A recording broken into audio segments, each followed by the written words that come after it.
আসসালামু আলাইকুম ওয়া রাহমাতুল্লাহ।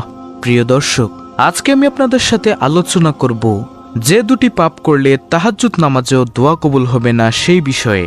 দোয়া কবুল সম্পর্কিত যতগুলো হাদিস বর্ণিত হয়েছে তার মধ্যে সবচেয়ে গুরুত্বপূর্ণ হাদিস হচ্ছে তাহাজ্জুদ নামাজের সময় দোয়া কবুল সম্পর্কে। কিন্তু এমন দুটি পাপ রয়েছে, এগুলো যদি কেউ করে বা তার পেছনে যদি কেউ সম্পর্ক রাখে, তাহলে তাহাজ্জুদ নামাজের সময়ও তাদের দোয়া কবুল হবে না। আমাদের মধ্যে অনেক ভাই বোন আছেন যারা দীর্ঘদিন যাবৎ দোয়া করছেন এবং বিশেষ করে তারা তাহাজ্জুদ নামাজের সময়ও দোয়া করছেন, কিন্তু তাদের দোয়া কবুল হচ্ছে না। হতে পারে এই দুটি পাপের সাথে তাদের সম্পর্ক আছে, যার কারণে হয়তো বা তাদের দোয়া কবুল হচ্ছে না। প্রিয় দর্শক, আজকে এই পাপ দুটো নিয়ে বিস্তারিতভাবে আলোচনা করব ইনশাআল্লাহ। সর্বপ্রথম যে বিষয়টি নিয়ে আমি আলোচনা করব সেটি হচ্ছে তাহাজ্জুদ নামাজের সময় দোয়া কবুল সম্পর্কে যে হাদিসগুলো বর্ণিত হয়েছে সেই হাদিসগুলো নিয়ে। তাহাজ্জুদ নামাজের সময় দোয়া কবুল সম্পর্কে বেশ কয়েকটি হাদিস বর্ণিত হয়েছে এবং সবগুলো হাদিসের ভাব অর্থ প্রায় একই রকম। প্রথমে যে হাদিসটি উল্লেখ করব সেটি হচ্ছে রাসূলুল্লাহ সাল্লাল্লাহু আলাইহি ওয়াসাল্লাম বলেন, রাত্রি যখন অর্ধেক হয়ে যায় তখন আসমানের সমস্ত দরজা খুলে দেওয়া হয়, যে যা চায় মহান রব্বুল আলামিন তাকে তাই দিয়ে দেন। দ্বিতীয় হাদিস হচ্ছে রাসূলুল্লাহ সাল্লাল্লাহু আলাইহি ওয়াসাল্লাম বলেন, রাত্রির মধ্যে এমন একটি সময় আছে, সে সময় যদি বান্দা আল্লাহর কাছে কোনো কিছু চায় তাহলে আল্লাহ তাআলা তাকে তাই দিয়ে দেন। 3 নম্বরের যে হাদিস সেটি হচ্ছে রাসূল সাল্লাল্লাহু আলাইহি ওয়াসাল্লাম বলেন, কোনো ব্যক্তি যদি রাত্রেবেলায় শুধু অজু অবস্থায় ঘুমায় এবং জিকির করতে করতে ঘুমায় এবং হঠাৎ করে যদি রাত্রির কোনো একটা সময় তার ঘুম ভেঙে যায়, আর সে সময় যদি একটি নির্দিষ্ট একটি দোয়া আছে, সে দোয়াটি পরে যদি আল্লাহর কাছে কোনো কিছু চায় তাহলে আল্লাহ রাব্বুল আলামিন তাকে সেটা দিয়ে দেন। প্রিয় দর্শক, নির্দিষ্ট সে দোয়াটি আমি উল্লেখ করেছি আপনাদের সাথে এবং আপনারা চাইলে মুখস্থ করে নিতে পারেন।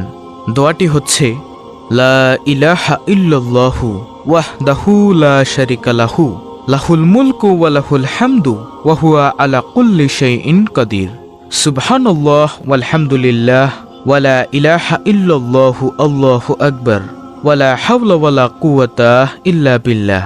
রাত্রেবেলা যদি শোয়া অবস্থায় এবং জিকির করতে করতে ঘুমান আর রাতে যদি কোনো অংশে ঘুম ভেঙে যায়, তাহলে ঘুম থেকে ওঠার পর বিছানাতে বসে বসে বা শুয়ে শুয়ে এই দোয়াটি পাঠ করে যদি আল্লাহর কাছে কোনো কিছু চান তাহলে আল্লাহ তাআলা তাকে সেটা দিয়ে দিবেন।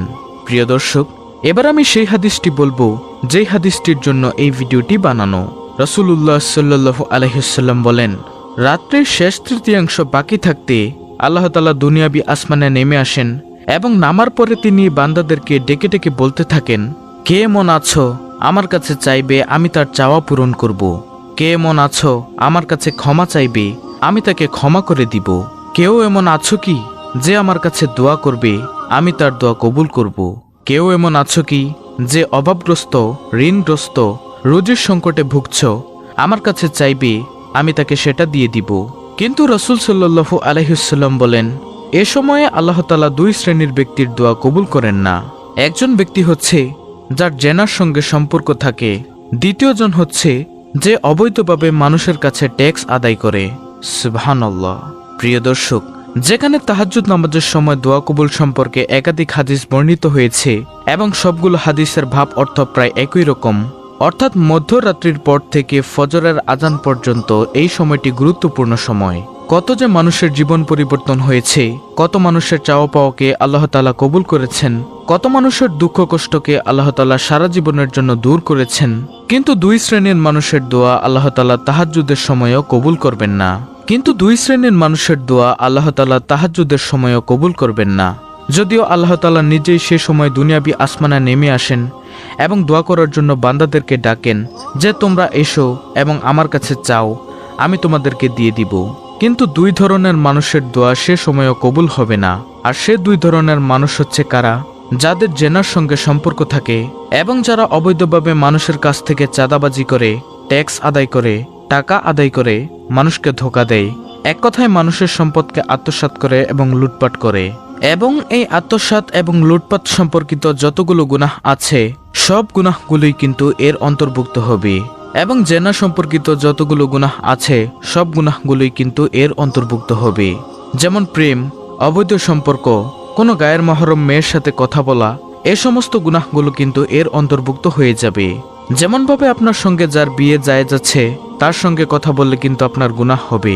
অর্থাৎ যাদেরকে আপনি বিয়ে করতে পারবেন না, ইসলামের বিধান অনুযায়ী তাদের সঙ্গে কথা বললে কোনো দোষের নেই। কিন্তু যাদের সঙ্গে আপনার বিয়ে করা জায়েজ আছে তাদের যে কোনো মানুষের সঙ্গে যদি আপনি কথা বললে তাহলে কিন্তু সেটাও এ জেনার অন্তর্ভুক্ত হয়ে যাবে। এবং এই ছোটখাটো কারণগুলোর জন্য হতে পারে আল্লাহ তাআলা আপনার দোয়াকে কবুল করছেন না। এবং সবচাইতে দুঃখের বিষয় হচ্ছে বর্তমান সময়ে মূলত আমরা দোয়া করে থাকি এ পাপের কারণেই দোয়া করি, হয়তোবা কোনো একজনকে আমরা পছন্দ করি, পছন্দ করাটা দোষের নয়, কিন্তু তার সঙ্গে দীর্ঘদিন একটি হারাম রিলেশন থাকার পরে যখন সে ছেড়ে চলে যায় তখন আমরা আল্লাহর কাছে ফিরে আসি এবং তাকে পাওয়ার জন্য দোয়া করি। বিষয়টি কি এমন হয়ে যাচ্ছে না যে ঘুরিয়ে পেঁচিয়ে আমরা জেনা করার জন্য আল্লাহর কাছে দোয়া করছি? অনেকেই তো এমন বলেন যে না, আমি জেনা করার জন্য না, বরং আমি সেই মানুষটিকে আমার লাইফ পার্টনার হিসেবে পাওয়ার জন্য দোয়া করছি। কিন্তু আপনি যে একটা সময় দীর্ঘদিন যাবৎ তার সঙ্গে একটা জেনার সম্পর্ক রেখেছিলেন, তার সঙ্গে শুধু মুখের কথা বা তার সঙ্গে চোখের দেখাদেখি এটা করেননি, বরং এর চাইতে বাড়িয়ে সবচাইতে নোংরামিটা আপনি করেছেন। তারপরও আপনি যখন দোয়া করছেন তখন আপনি ধৈর্যহারা হয়ে যাচ্ছেন এবং ভাবতে থাকছেন যে আমার দোয়া কেন কবুল হচ্ছে না। তাদের জন্য আমি বলবো এই হাদিসটি আপনি স্পষ্টভাবে শুনে নিন। আল্লাহ তাআলা বলেছেন, যাদের জেনার সঙ্গে সম্পর্ক থাকে তাদের প্রতি এত বেশি তিনি রাগান্বিত হয়ে থাকেন, তাদের রিজিকের সংকট দিয়ে দেন, তাদের প্রতি পৃথিবীর সকল মানুষের অন্তরে নাফরাত দিয়ে দেন। তাদের দিকে আল্লাহ তাআলা সুনজরে ঘুরেও তাকান না, কারণ জেনা হচ্ছে পৃথিবীর মধ্যে সবচাইতে নিকৃষ্টতম নোংরা পাপ, যার কারণে আল্লাহ তাআলা সব সময় রাগান্বিত হয়ে থাকেন। এবং মানুষের সম্পদ অবৈধভাবে লুটপাট করা, চাঁদাবাজি করা এটাও হচ্ছে একটি নিকৃষ্টতম গুনাহের কাজ। আপনি হয়তোবা বলবেন, আমার জেনার সম্পর্ক ছিল কিন্তু আমি বর্তমানে সেই সম্পর্কগুলো ছিন্ন করে দিয়েছি, তারপর আমি দোয়া করছি। কিন্তু বিশ্বাস করেন আপনি এই সম্পর্কটা ছিন্ন করেননি, কোনো কারণবশত হয়তোবা হয়ে গিয়েছে এবং সেই সম্পর্কটা পুনরায় আপনি জোড়া লাগানোর জন্য আপনি আল্লাহর কাছে দোয়া করছেন। আপনি একটিবার চোখ বন্ধ করে চিন্তা করে দেখেছেন কি যে আপনি কি সেই কাজগুলো আল্লাহর ভয়ে ছেড়েছেন? উত্তর হবে না। আপনি কি সে কাজগুলো শুধুমাত্র আল্লাহর রাগান্বিত হন এই ভয়ে কি আপনি পাপগুলো ছেড়েছেন? ছাড়েননি। হয়তোবা পরিস্থিতির কারণে আপনি পাপগুলো ছেড়ে দিয়েছেন।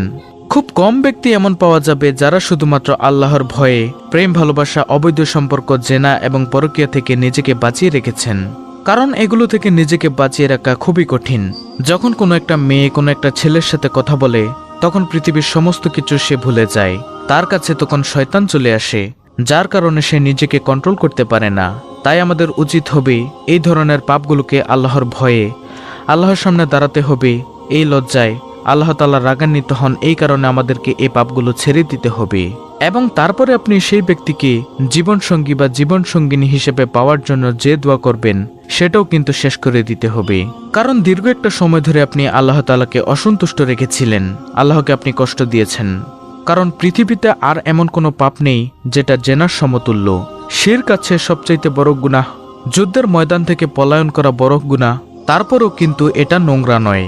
এই পাপগুলো একটি মানুষ করতেই পারে কারণ তার স্বাধীনতা আছে, কিন্তু পৃথিবীর মনুষ্য সভ্যতাকে টিকিয়ে রাখার জন্য যে বিষয়টা গুরুত্বপূর্ণ সেটা হচ্ছে বিয়ে, জেনা নয়, অবৈধ সম্পর্ক নয়, যার কারণে আল্লাহ তাআলা সবচাইতে বেশি রাগান্বিত হন। কারণ আল্লাহ তাআলা মনুষ্য সভ্যতাকে টিকিয়ে রাখার জন্য বিয়ে ফরজ করেছেন, জেনার মতো নোংরা কাজ করে সেটা করার জন্য নয়। তাই প্রিয় দর্শক, আমরা যারা দোয়া করেছি যে আমাদের দোয়া কবুল হোক, তারা অবশ্যই এই দুটি পাপ সহ যে পাপগুলো আপনি করেছেন তাগুলো থেকে বিরত থাকার চেষ্টা করুন। ইসলামের পথে চলুন, আল্লাহর দেওয়া আদেশ নিষেধ মেনে চলুন, নবীজির সুন্নাহ মোতাবেক চলুন। ইনশাআল্লাহ আল্লাহ রাব্বুল আলামিন আপনার দোয়া কবুল করবেন।